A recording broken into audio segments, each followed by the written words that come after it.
श्वास और ध्वनि का संबंध। जब आप कोई मनपसंद गीत सुनते हैं तो कुछ क्षणों के लिए आपका मन उसी तरंग पर बहने लगता है। मूड बदल जाता है, शरीर हल्का महसूस करता है और भीतर एक सुकून उतर आता है। लेकिन यह प्रभाव केवल तब तक रहता है जब तक वह ध्वनि, वह आवृत्ति आपके कानों तक पहुंचती रहती है। जैसे ही संगीत रुकता है, वह स्थिति धीरे धीरे समाप्त हो जाती है। दरअसल कान से सुनी जाने वाली ध्वनि का प्रभाव उसकी उपस्थिति तक सीमित रहता है। जब तक वह कंपन हमारे आसपास गूंजता है, हमारा हीलिंग सिस्टम सक्रिय रहता है। लेकिन जैसे ही ध्वनि समाप्त होती है, हम फिर सामान्य स्थिति में लौट आते हैं। अब कल्पना कीजिए, अगर उसी हीलिंग आवृत्ति को आपके डीएनए में प्रोग्राम कर दिया जाए, तो वह केवल बाहरी संगीत नहीं रहेगा, बल्कि आपका आंतरिक कंपन बन जाएगा। और यही कार्य करती है श्वास।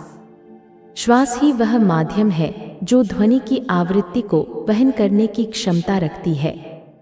जब आप सचेत रूप से श्वास लेते हैं और उसे किसी विशिष्ट ध्वनि, मंत्र या संगीत की आवृत्ति से जोड़ते हैं, तो वह श्वास उस आवृत्ति को आपके भीतर आपकी कोशिकाओं और डीएनए तक पहुंचा देती है।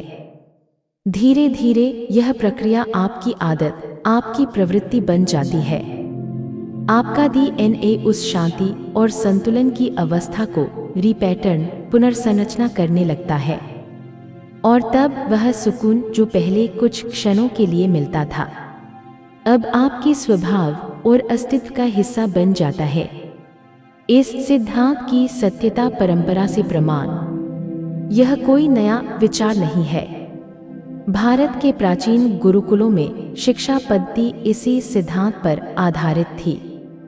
वहाँ ज्ञान का संचार केवल शब्दों से नहीं, बल्कि लय, स्वर और उच्चारण की सटीकता से किया जाता था। विद्यार्थी लयबद्ध स्वर में मंत्रों और श्लोकों का उच्चारण करते थे, क्योंकि हमारे ऋषियों को पता था कि ध्वनि की आवृत्ति सीधे चेतना और स्मृति पर प्रभाव डालती है। मंत्रों का प्रयोग केवल आध्यात्मिक उद्देश्य से नहीं, बल्कि मन, शरीर और चेतना को संतुलित करने की वैज्ञानिक प्रक्रिया के रूप में भी किया जाता था। प्रत्येक मंत्र की ध्वनि एक विशेष आवृत्ति उत्पन्न करती है, जो श्वास के साथ मिलकर भीतर की ऊर्जा को सक्रिय करती है और धीरे धीरे डीएनए स्तर तक चेतना का पुनर्संरचना करती है।